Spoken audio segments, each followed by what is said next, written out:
नमस्कार, समाधान भारत देख रहे हैं आप। मैं हूं आपके साथ कविता, उपस्थित हूं आपके समक्ष आज का बुलेटिन लेकर। क्या कुछ रहा प्रदेश भर में खास, आपके समक्ष इस बुलेटिन में साझा करने वाली हूं। तो आइए नजर आते हैं आज के बुलेटिन पर। शुरुआत करेंगे आज के मौसम से।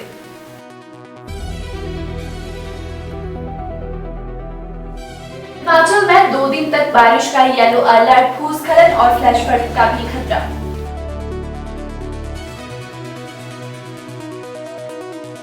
युवाओं के लिए खुशखबरी, नई औद्योगिक नीति से खुलेंगे युवाओं के लिए रोजगार के नए रास्ते। भाजपा प्रदेश अध्यक्ष डॉक्टर राजीव बिंदल बोले, राजशाही की मानसिकता छोड़े, विक्रमादित्य सिंह, लोकतंत्र में जनता तय करती है नेतृत्व।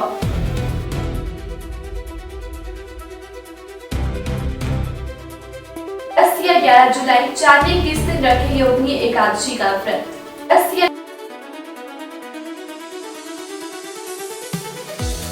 15 जुलाई से हिमाचल में पेंशन संशोधन पूरी तरह ऑनलाइन। 15 जुलाई से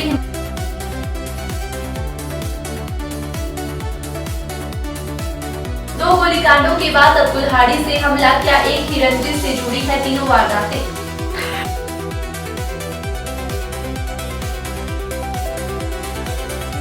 पूर्व डीजीपी कुंडू पर लगाए आरोप बेबुनियाद, कारोबार निशान की याचिका हाईकोर्ट में खारिज।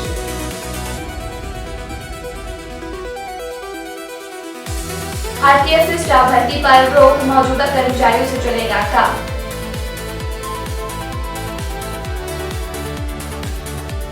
दिन से डायबिटीज और 170 दिनों से कोलेस्ट्रॉल की दवाई गायब। अब खबरें विस्तार से।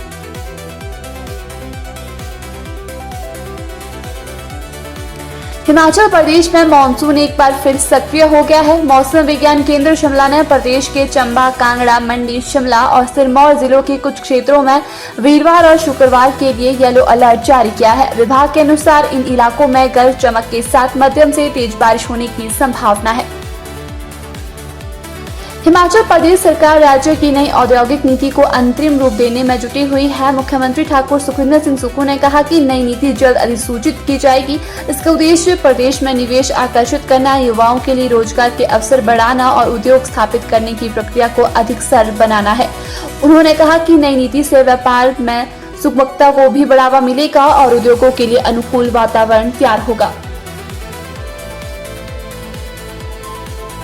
भारतीय जनता पार्टी के प्रदेश अध्यक्ष राजीव बिंदल ने लोक निर्माण मंत्री विक्रमादित्य सिंह के हाल ही बयान पर तीखी प्रतिक्रिया व्यक्त करते हुए कहा कि लोकतांत्रिक व्यवस्था में नेतृत्व का निर्णय जनता करती है, न कि किसी परिवार या वंश के आधार पर। उन्होंने आरोप लगाया कि मंत्री के बयान राजशाही मानसिकता को दर्शाते हैं। आषाढ़ मास के कृष्ण पक्ष की योगिनी एकादशी इस वर्ष एक विशेष खगोलीय संयोग के चलते 2 अलग अलग तिथियों पर मनाई जाएगी। पंचांग के अनुसार एकादशी तिथि के विशेष योग के कारण सम्राट और वैष्णव परंपरा के श्रद्धालु अलग अलग दिन व्रत रखेंगे। स्थिति में कई श्रद्धालुओं के मन में व्रत की सही तिथि को लेकर असमंजस बना हुआ है। हिमाचल प्रदेश सरकार ने पेंशन संशोधन की प्रक्रिया को पूरी तरह डिजिटल बनाने का निर्णय लिया है। वित्त विभाग ने सभी प्रशासनिक सचिवों और विभाग अध्यक्षों को निर्देश जारी करते हुए कहा कि 15 जुलाई 2026 से पेंशन संशोधन के सभी प्रकरण केवल मानव संपदा पोर्टल के माध्यम से ही भेजे जाएंगे। इस तिथि के बाद किसी भी प्रकार का कागजी आवेदन स्वीकार नहीं किया जाएगा। कीरतपुर नेरचौक फोरलाइन पर मंडी भराड़ी पुल के पास बुधवार सुबह लुधियाना के सुन्नी गिल पर हुए एक कुल्हाड़ी से जानलेवा हमला एक बार फिर बिलासपुर में गैंगवार की बढ़ती घटनाओं को सामने ला दिया है। पिछले 2 वर्षों से आपसी रंजिश से जुड़े 3 बड़े खूनी हमले हो चुके हैं। पहले कोर्ट परिसर के बाहर हो गोलीकांड, फिर पूर्व विधायक बंबर ठाकुर पर दिन दिहाड़े फायरिंग और अब उसी मामले से जुड़े शूटर पर हमला। घटनाओं की यह श्रृंखला न केवल पुलिस के लिए चुनौती बन गई है, बल्कि समाज के लिए भी चिंता का विषय बनती जा रही है।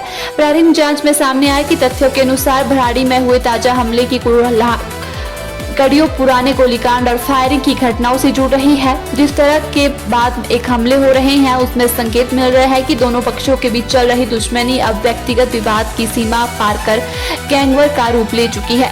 इस पूरे विवाद की शुरुआत फरवरी 2024 में हुई थी। उसी समय मंडी भराड़ी के पास रेल लाइन निर्माण कर रही कंपनी के कार्यालय में सदर के पूर्व विधायक बंबर ठाकुर पर सौरभ पटियाल और फांदी और उसके करीब 11 साथियों ने हमला किया था।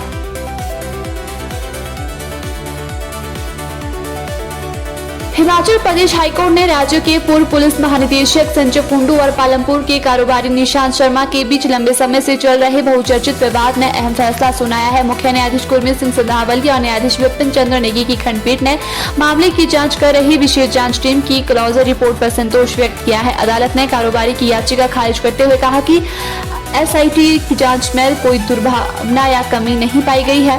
अदालत ने रिपोर्ट का अध्ययन करने के बाद कहा कि निशांत शर्मा की ओर से मैक्लोडगंज में खुद पर हुए हमले की कहानी मनगढ़ंत थी। हिमाचल प्रदेश सरकार ने पेंशनरों को बड़ी राहत दी है। अब इंडिया पोस्ट पेमेंट्स बैंक को डिजिटल जीवन प्रमाण पत्र बनाने और सत्यापित करने के लिए अधिकृत एजेंसी बनाया गया है। विद्युत विभाग ने इस संबंध में सभी जिला कोष अधिकारी एवं कोष अधिकारियों को आदेश जारी किए हैं। यह आदेश निदेशक कोष की ओर से जारी किए गए हैं। प्रदेश सरकार के पेंशनर अब IPBP और डाकघरों के माध्यम से भी डिजिटल जीवन प्रमाण पत्र बनवा सकेंगे। प्रदेश भर में रोगी कल्याण समिति से स्टाफ भर्ती पर प्रदेश सरकार ने रोक लगा दी है। अब अस्पतालों में मौजूद स्टाफ से कार्य चलाना होगा। इस संबंध में स्वास्थ्य विभाग की ओर से अधिसूचना भी जारी कर दी है। इससे पहले सरकार ने रोगी कल्याण समिति की आय का पैसा सीधा ट्रेजरी में जमा करवाने के आदेश अस्पतालों को दिए थे। अब अस्पतालों को स्पष्ट किया है कि रोगी कल्याण समिति से किसी भी स्टाफ की भर्ती न करे। हिमाचल प्रदेश के दूसरे सबसे बड़े मेडिकल कॉलेज एवं अस्पताल उटाना में 300 दिनों से शुगर कम करने और 170 दिनों से कोलेस्ट्रॉल कम करने की दवा उपलब्ध नहीं है। कई अन्य महत्वपूर्ण दवाएं भी उपलब्ध नहीं है। मरीजों को निजी मेडिकल स्टोरों पर दवाइयां महंगे दाम पर खरीदनी पड़ रही है। 3 दवाई ऐसी है जो केवल सरकारी सप्लाई में आती है और निजी मेडिकल स्टोरों में नहीं मिलती। फिलहाल इतना ही। ऐसे ही तमाम खबरों को जानने के लिए जुड़े रहिए समाधान भारत की